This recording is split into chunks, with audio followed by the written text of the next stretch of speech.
Hey guys, it's Woody the Unexceptional Gamer playing a little bit of Domination with Onslaught. This is a game where the two of us set our kill streaks low, worry about winning, and nothing but winning. Back on topic.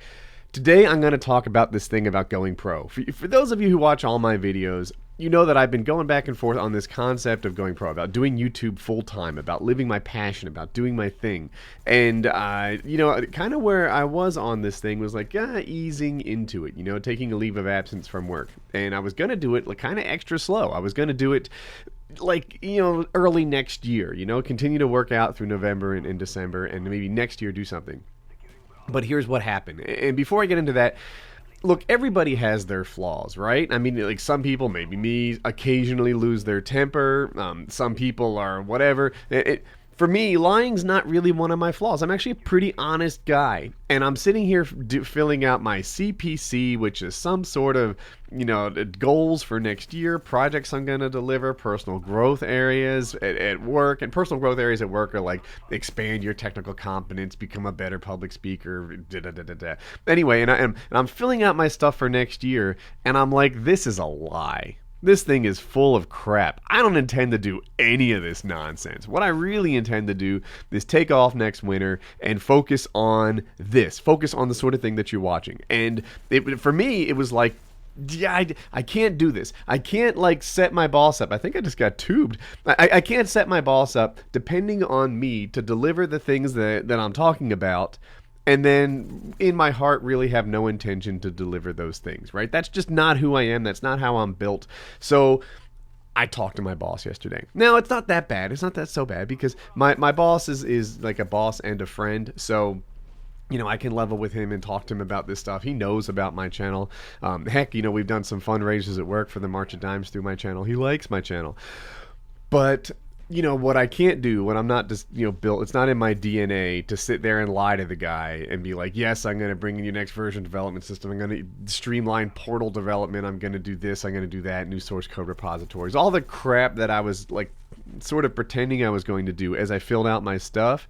Can't do it. I won't do it. I'm not going to lie to this guy and leave him on the hook and make him seem, make him depend on me. So I talked to him, and I talked to him about this leave of absence.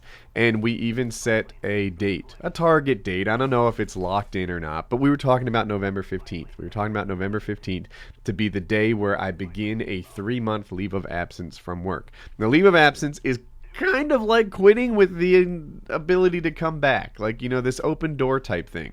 And it means there's no pay, there's no healthcare, there's no nothing. It's a lot like not working there.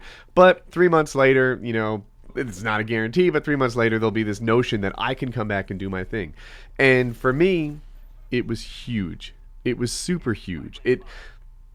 It could potentially be, this is yesterday, the first day of the rest of my life. I went to a play, right? So here's the deal. We were on this cruise, and then when you're on a 2-week-long or 2.5-week-long Disney cruise ship that's going from Barcelona over to Florida, you meet a certain kind of people. There are lots of people on the ship who have money, who have flexibility in their schedules, have the things that we all wish we had, right?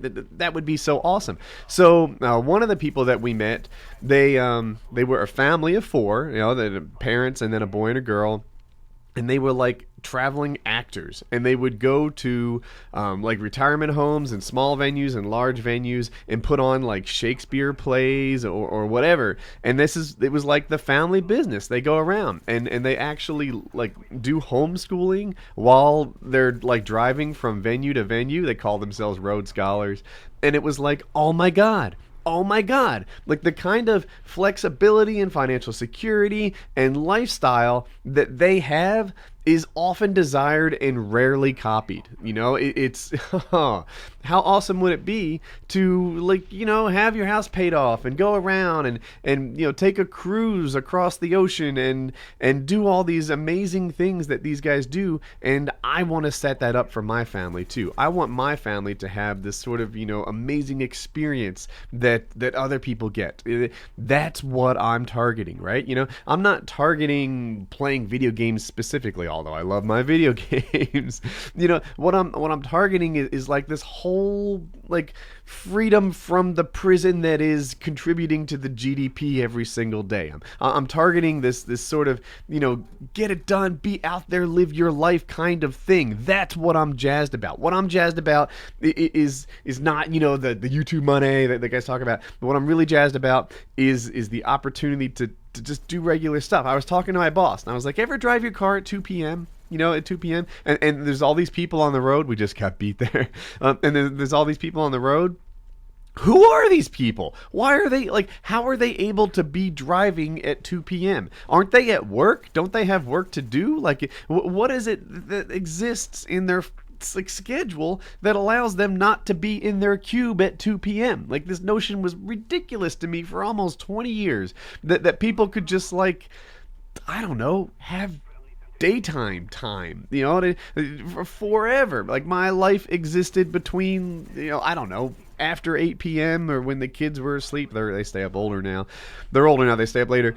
My life existed for after the kids went to bed, or that 6 to 8 sort of section where I'd hang out with my family, but I was done working. And it was just all of life, everything was so constrained, was so regimented, was so locked in, and not enough. Too much of my time was spent doing things for other people. I don't want to be, executing on somebody else's dream. I want to be executing on my dream, mine, me, my family, this is the goal. And maybe it sounds selfish when I put it that way, but the objective here is to live a life of, I don't know, exploration and growth and fun and freedom. That is the objective here.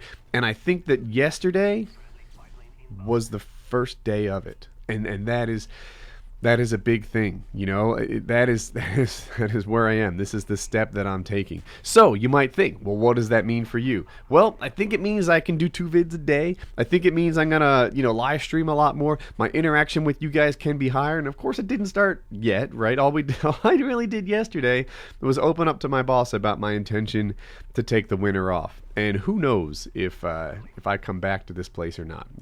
I may go back to work. The door will be open 3 months from now. I may do this for a while and realize, you know what? It's not for me. This is a better hobby, part-time gig, whatever. It could be a learning experience, and I could go back to my normal life, and everything will be as it was. Or something new happens, or it becomes the dream that I desire. It becomes the next section of my life. It becomes the opening. And for us, the channel gets better, right? I've seen some guys talk about, look at this, he has an SR up too, and of course he was waiting for me. I've seen some people talk about how, oh yes, now that there's money, it's ruined YouTube. No.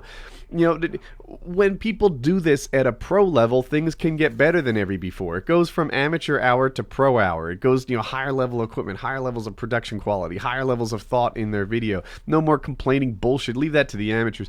So yes, I am psyched about how good this channel can be. I'm psyched about the next part in my life, and I hope that you guys share it with me. And yeah, no more executing on somebody else's dream. Let's live this life. I hope you guys do the same. Alright, if you enjoyed my vid, click on subscribe in the top right. 2 other videos I want to talk to you about. The first one is by, actually not me this time, Excellent Flex. He did this incredible video. I went and checked out his channel, and it was about getting out of your comfort zone. And it was like, oh my god, this is so relevant to me.